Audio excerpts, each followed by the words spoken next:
Over 2,000 years ago, in the quiet but culturally vibrant region of Hanzhong during the Han Dynasty, a remarkable story was just beginning.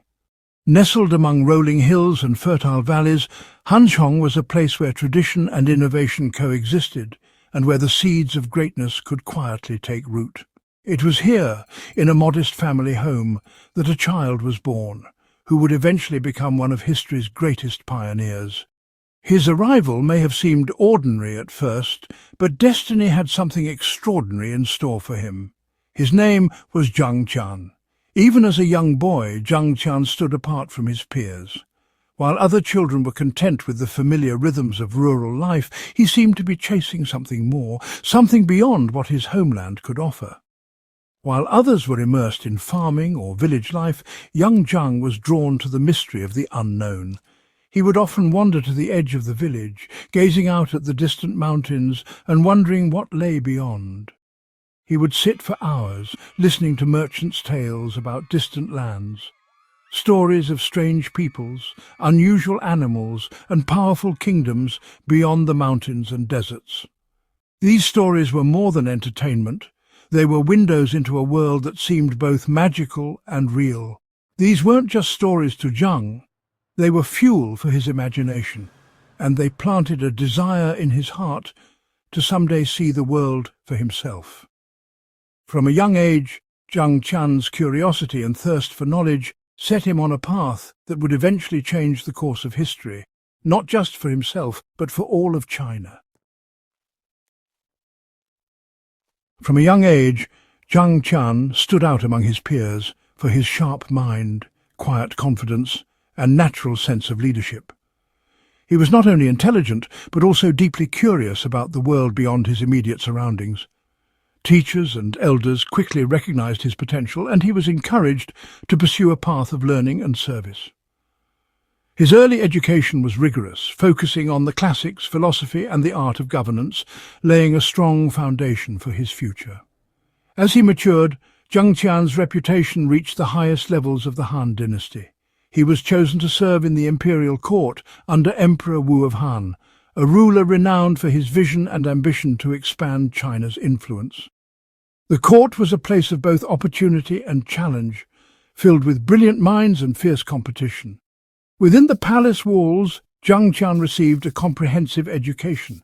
He learned the delicate art of diplomacy, the complexities of military strategy, and the importance of mastering multiple languages. He also studied astronomy and geography, gaining a deeper understanding of the world's vastness and the mysteries that lay beyond China's borders.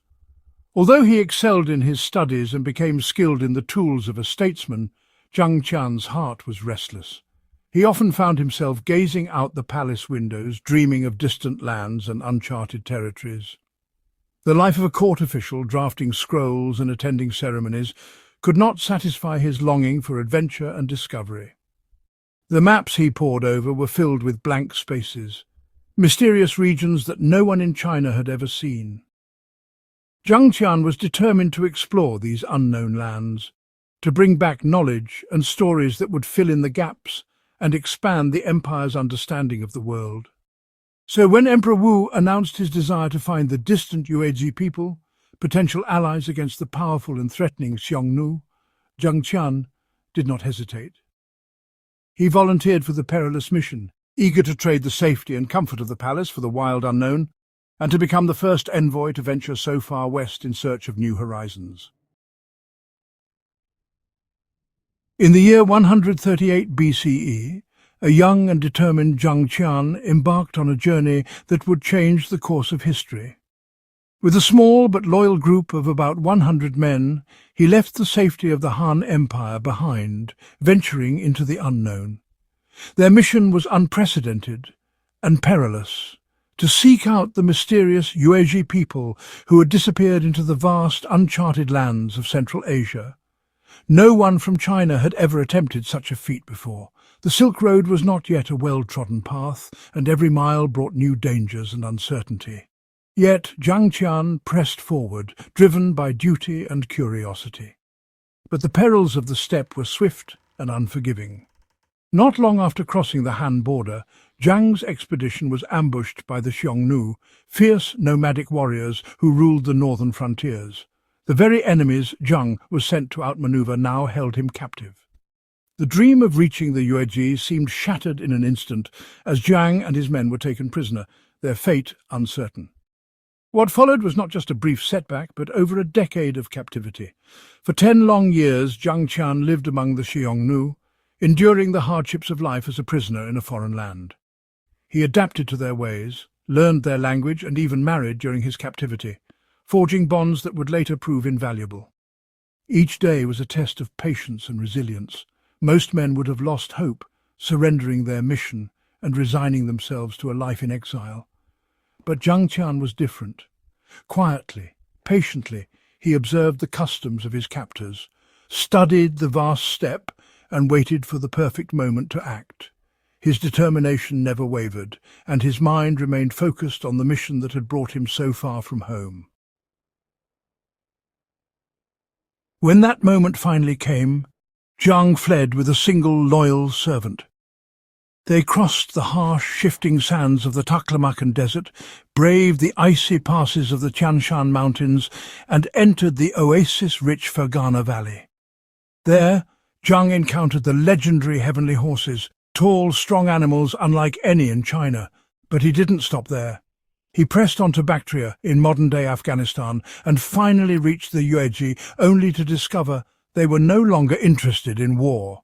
They had settled peacefully and had no desire to return east to fight the Xiongnu. Despite this setback, Zhang didn't consider his mission a failure. Even that return wasn't easy. He was captured again by the Xiongnu, escaped again, and fought his way across thousands of kilometers of foreign land. After 13 years, Zhang Qian returned to the Han court. Only a handful of his original men survived, but what he brought back would change the course of history. He returned not just with news, but with vision of new lands, new people, and a new future for China. Zhang Qian's return astonished Emperor Wu and his court. For the first time, China had real intelligence on the vast world beyond its borders. Zhang spoke of cities with walled markets, of coins made from silver, of crops like grapes and pomegranates, and of horses strong enough to carry armor into battle. But more than goods, he spoke of connections, an intricate web of cultures, kingdoms, and trade routes stretching westward beyond imagination. He had seen with his own eyes that China was not alone, and that realization changed everything. A few years later, Zhang Qian was sent on a second mission, this time with greater authority and a broader goal. Not just diplomacy, but to establish permanent trade relations with Central Asian kingdoms. He travelled again to Fergana, then further to Kangju and near the borders of Parthia, encountering not only new goods but new ideologies, languages and political systems. These journeys were not just about economic gain, they were about building bridges across continents. Thanks to Zhang's efforts, the Han Empire began to form long-distance alliances, secure trade routes, and establish diplomatic posts in foreign lands. His expeditions laid the foundation for the legendary Silk Road, which would grow to connect China with India, Persia, Arabia, and eventually even the Roman Empire. Silk, porcelain and tea flowed westward. Horses, wool, glassware and gold flowed east. But what made the Silk Road truly powerful was the movement of ideas. Buddhism, mathematics, medicine and art travelled those same paths. And it all began with one man who dared to go where no one else would. In his final years, Zhang Qian served as a senior advisor in the imperial court, shaping China's emerging foreign policy and advising on matters of geography and trade. He passed away around 114 BCE quietly, without the fanfare of a general or the glory of a king. But his legacy would ripple across millennia. He had not only expanded China's worldview, he had expanded the very definition of what it meant to be a connected civilization. And yet much of Zhang Qian's brilliance remains unknown to the world. Few realize that his missions introduced over 10 new crops to China, including grapes, alfalfa, coriander, sesame and walnuts, transforming Chinese agriculture forever. Even fewer know that Zhang's reports indirectly inspired the Han dynasty's first diplomatic outreach toward the Roman Empire.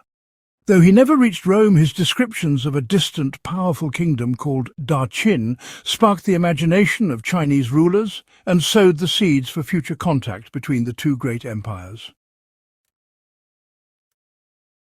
He was also one of the first Chinese explorers to document not just terrain but climate, irrigation, trade systems, and the economic power of foreign states. Long before the age of satellite maps or global positioning, Zhang Qian built a mental atlas of the world through direct observation, endurance, and sheer determination. His work quietly transformed China from an inward-looking kingdom into a global-thinking empire. After Zhang Qian, China no longer saw the Western world as wilderness, but as opportunity. Zhang Qian wasn't a conqueror. He didn't win great battles or build towering monuments. What he did was far more powerful. He connected worlds. He took curiosity and turned it into action. He took isolation and turned it into interaction. And through grit, vision, and unimaginable perseverance, he gave birth to a new era of global exchange. Zhang Qian's life is proof that one person, armed with courage and curiosity, can open the world and leave it forever changed.